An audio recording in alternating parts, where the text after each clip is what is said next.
Have you ever felt like you're running on a treadmill, working harder than anyone else, yet staying in the exact same place? It's not because you aren't trying hard enough. It's because you're playing by rules that were never meant for you.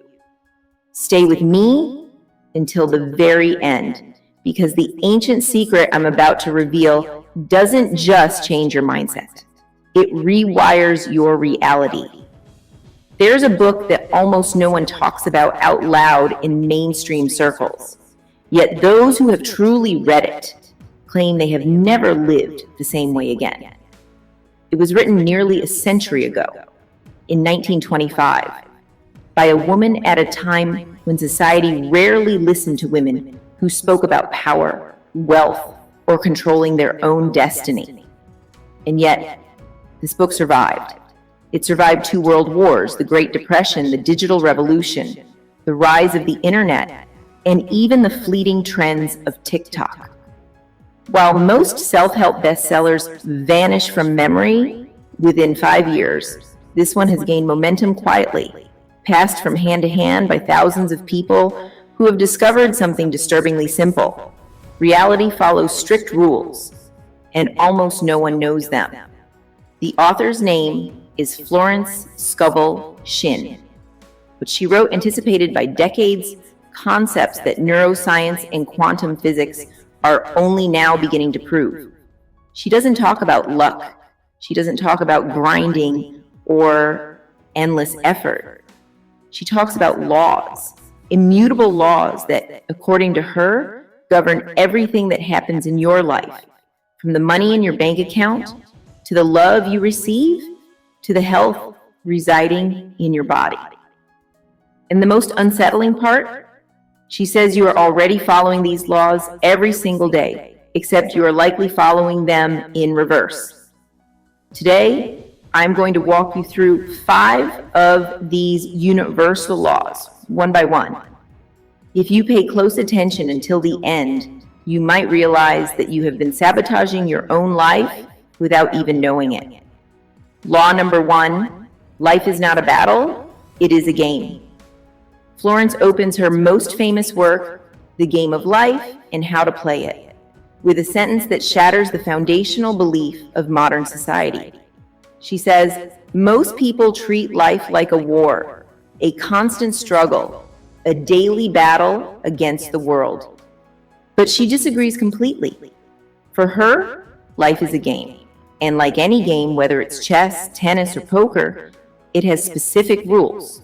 These rules work whether you know them or not. Think about this for a second. If life is a battle, then the winner is the strongest, the one who works the hardest, the one who suffers the longest. But if life is a game, the winner is the one who understands the rules. This is where things take a turn. According to Florence, no one suffers because the universe is unfair or cruel. People suffer because they are playing the wrong game. They are breaking laws they don't even know exist. She tells the story of a woman who was completely drowning in debt. There seemed to be no way out, no hope left. But upon investigating the woman's mind, Florence discovered something revealing. This woman's consciousness was consumed by excuses, by fear, and by an internal dialogue of, I can't, and it's too hard. The instant she changed that internal discourse, not her external circumstances, but her internal dialogue, everything began to move. Opportunities appeared, money flowed. Another example involves a person completely stuck in their career. They only broke free when they stopped fighting against their current situation, when they let go of the need to control every outcome. Florence is relentlessly consistent on this point. First comes internal correction. Then, and only then, comes external change. Never the other way around. She often quoted scripture saying, if you are willing and obedient, you shall eat the good of the land. But she didn't read this as religious dogma. She read it as mechanics, as the physics of consciousness. This changes everything because it means one thing. The obstacles in your life are not a curse, nor are they bad luck. They are simply misunderstandings of the law. Understand the law and the blockade disappears. But that is only the first piece of the puzzle. The next one is even more disturbing. Law number 2, your words are creative commands. Florence had an obsession. She wrote not one, but 2 entire books focused on a single subject, the word you speak, and she was adamant. Your words are never neutral. They do not merely describe your life, they create your life. Stop for a second and think about how many times a day you say phrases like, I never have enough money. Nothing ever goes right for me. I always attract the wrong people. I am so exhausted. Each of these sentences is not just a casual comment. It is an order. It is a direct instruction sent to your subconscious mind and subsequently to your reality. And the scariest part is you probably don't even realize you are doing it. Florence said that when someone replaces fear with faith, in their own words, everything changes. Not because words are magic in a fairy tale sense, but because words reveal and reinforce the consciousness behind them. She quoted the Bible, "Death and life are in the power of the tongue." Taken literally, this phrase is radical, and modern science centuries later has begun to confirm exactly that. Neuroscience tells us that thoughts are electrical impulses and words are the amplified, crystallized version of those impulses. When you speak, you are giving form to thought. Research in psycholinguistics shows that negative self-talk activates the brain's threat detection system, keeping you in a state of stress and scarcity. Positive affirmative speech, however, can rewire neural pathways, a concept known as neuroplasticity. It is thought taking shape in the physical world. So here's a simple but uncomfortable exercise for you. Pay attention to everything you say for the next 24 hours. You will probably be surprised by how often negative phrases slip out of your mouth without you even realizing it. Here's the crucial point. If you can stop speaking your negative thoughts aloud, you cut off the oxygen that keeps them alive. Your words are the door, the boundary between your inner world and your outer world. And according to Shinn, you are the gatekeeper. You decide what passes through that door. But changing your words is only the second step. The third principle is even more counterintuitive. Law number 3, resistance feeds what you fear. This principle goes against everything you've been taught about fighting for what you want. Hold on to this idea because it is uncomfortable. The more you resist something, the more power you give it to continue existing. Florence based this on a teaching often attributed to Jesus. Resist, not evil. This is not about passivity or letting people walk all over you. It is about a strategy of awareness. She explained, when you emotionally resist a situation, when you fight it, fear it, and rebel against it, you are unknowingly feeding exactly what you want to destroy. Think about it. Fear keeps fear alive. Resentment keeps the past alive. Conflict perpetuates conflict. It may seem contradictory, but it is true.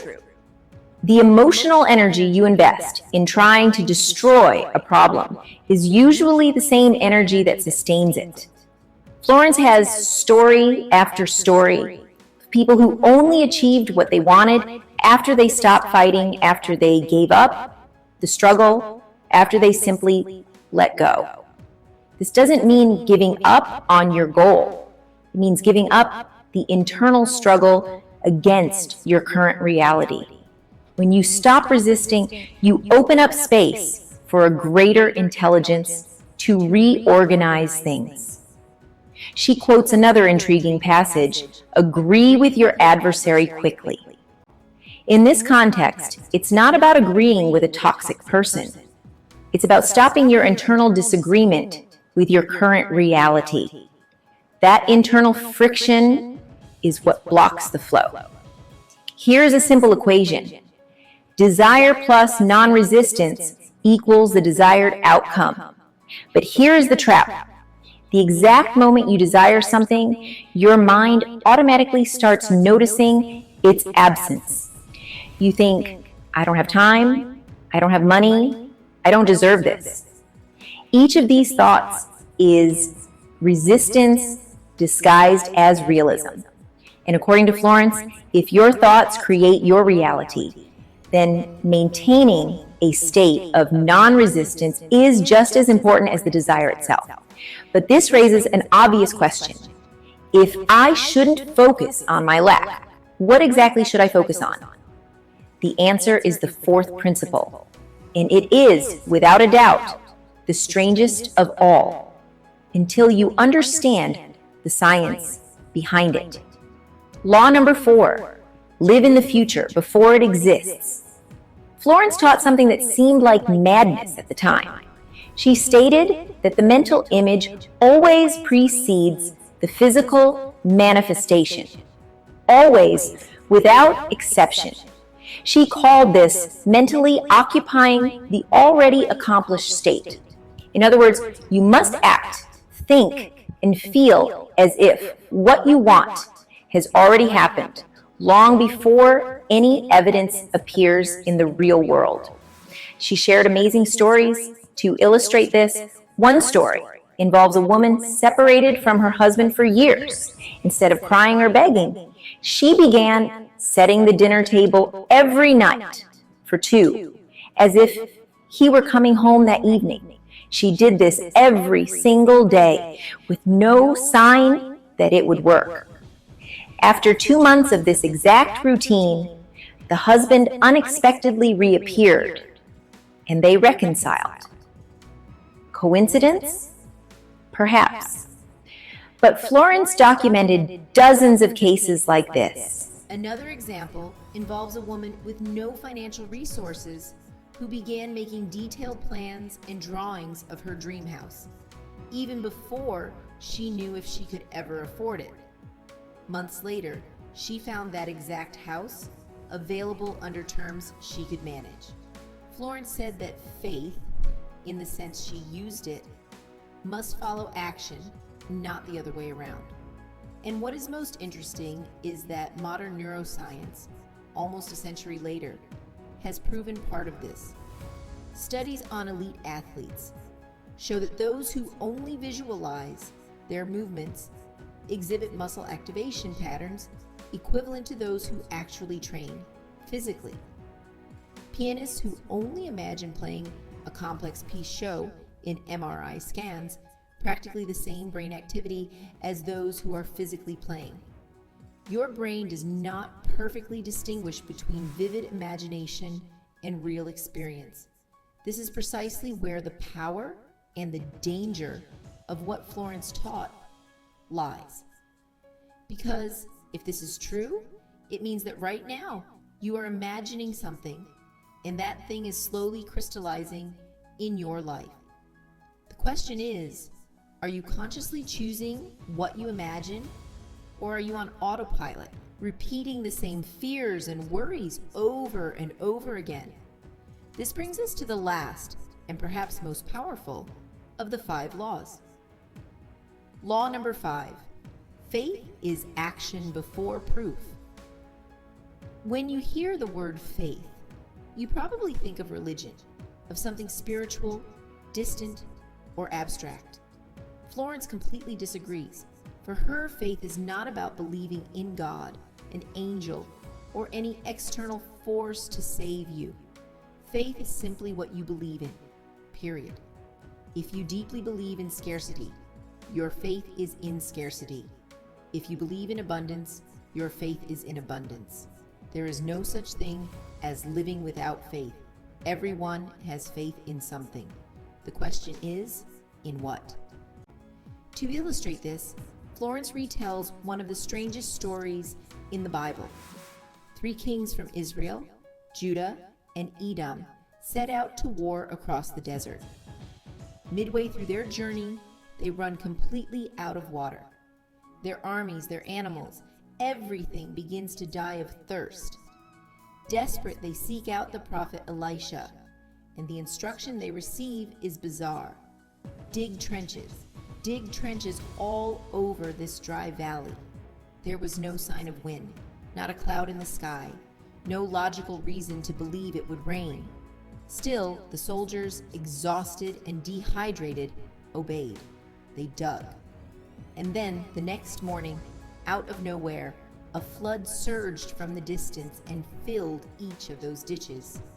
The soldiers survived. By chance, the reflection of the sun in the puddles confused the enemy armies, who ended up destroying each other, giving victory to the 3 kings without them even needing to fight. Florence uses this story to prove an essential point. True faith is not about sitting around waiting for a sign. It is about acting before any proof appears. According to her, most people do the opposite. They stare at the horizon, waiting to see wind and rain, waiting for concrete signs before they move. But the law works the other way around.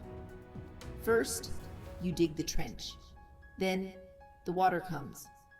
She gave practical, simple examples of this. A woman looking for a job doesn't stay home waiting. She buys a new work bag. She plans her route to an office that doesn't yet exist for her. Someone dreaming of traveling abroad buys a winter coat even though they have 0 savings. A person wanting to buy a house buys a small decorative object just for that future home. Each of these actions is a trench being dug. It is a signal sent not to the world, but to your own subconscious mind. This is already decided, and gradually the outside world organizes itself to confirm what has already been decided internally.